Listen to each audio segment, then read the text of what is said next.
I was looking through some old papers and I found this calendar that my daughter drew when she was younger.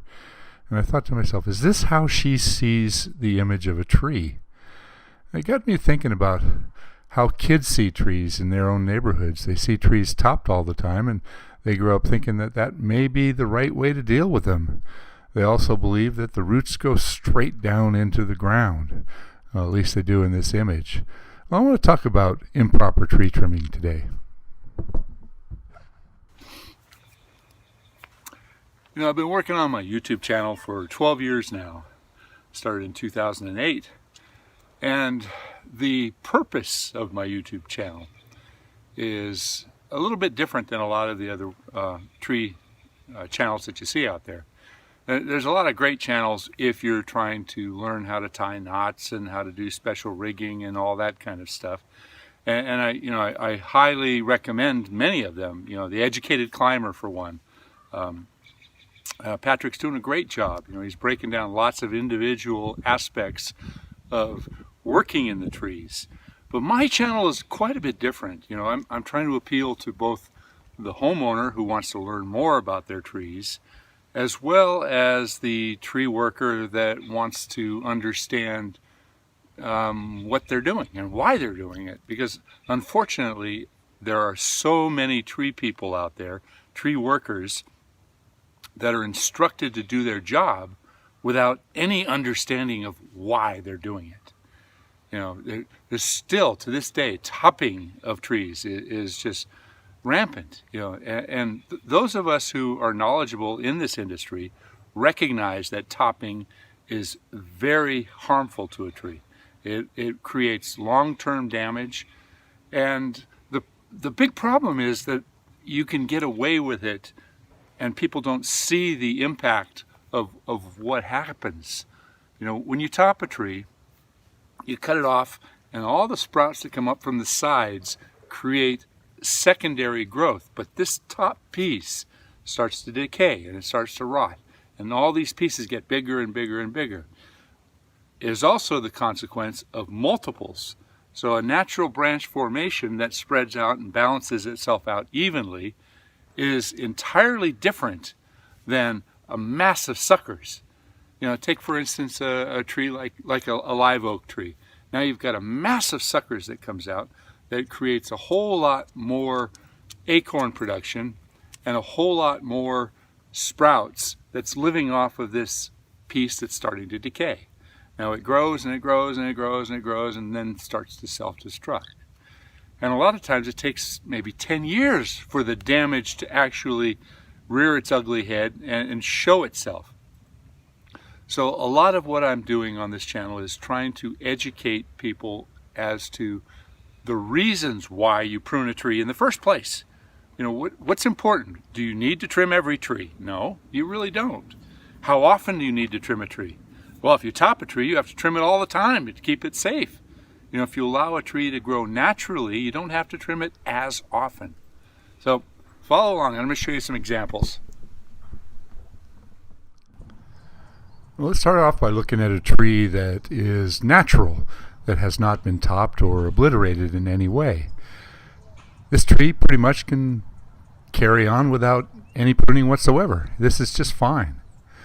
I spent a bit of time driving around some of the neighborhoods, and I like looking at what other people are doing, and then I stumbled across this mess.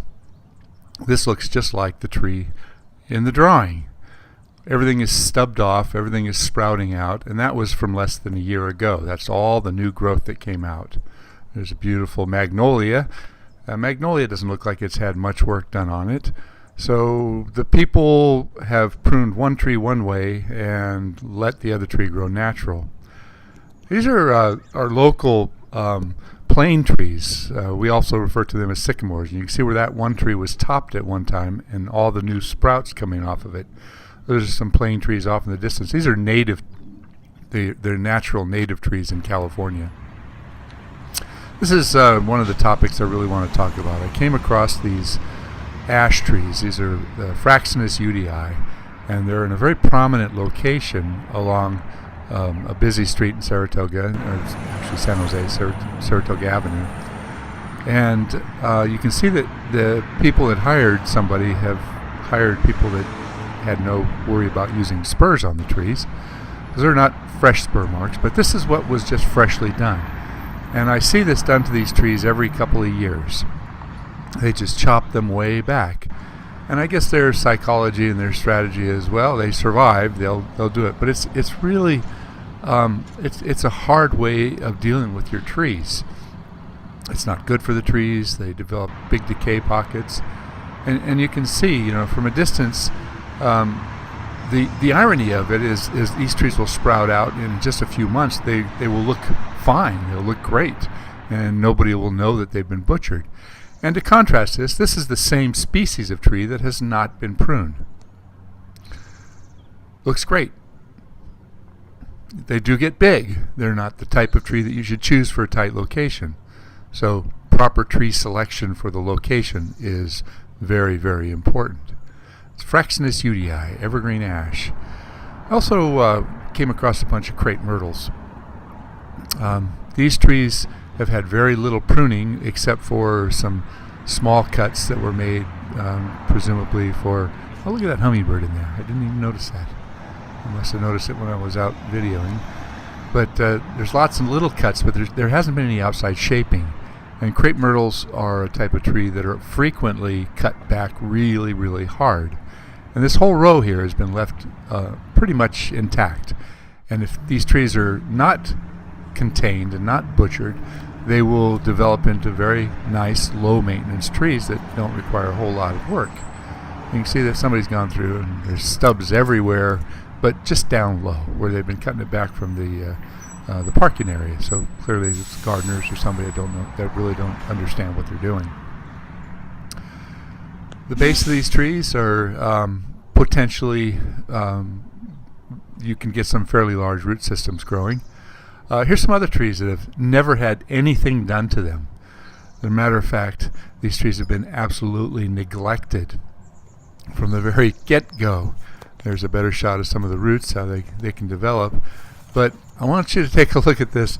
These trees still have the original planting stakes, and they're in bondage. These trees are tied up, and they've probably been growing for 15 or 20 years, and the original planting stakes have never been taken off. I don't understand that. So if they have a gardener, their gardener is inept or blind or both, or the people that live here, they don't pay attention. They just don't see their trees.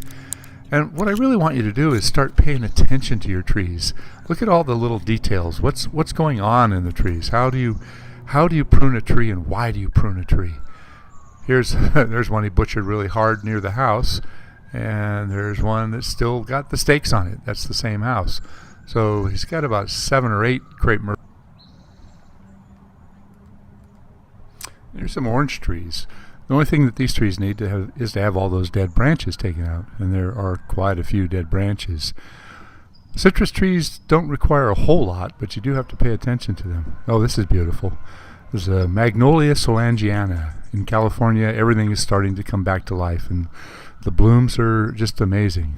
There's a crepe myrtle that has not been touched. It's a very natural shape. That's a beautiful tree. That's the way they should be. And yet another Magnolia solangiana. Those come in pink, and they also come in white in our area. Probably others, but I've not seen them around here. Yet some more big sycamores in the back there, plane trees. Oh, this is interesting. This is a eucalyptus tree that has been butchered. It's been cut back multiple times. And if you look really close up into the canopy, you can see where the cuts were. But let's look at the base of the tree. See all those white things there? That is from a mushroom, Latiparus gilbertsonii. So this tree is riddled with fungus. They come out in big, beautiful yellow mushrooms, then they dry up and fall off like this. So this tree has a lot of fungus problems in it. There you go. There's the big topped cuts I'm talking about. I don't know why they don't just get rid of this mess. They just keep spending money on it. They keep butchering it, and the tree is riddled with fungus. The tree is just a big bush. Well, maybe that's what they want. Maybe they want a bush for privacy, but they're going to lose it to the fungus. Interesting when you see these white things on the ground. They start off yellow.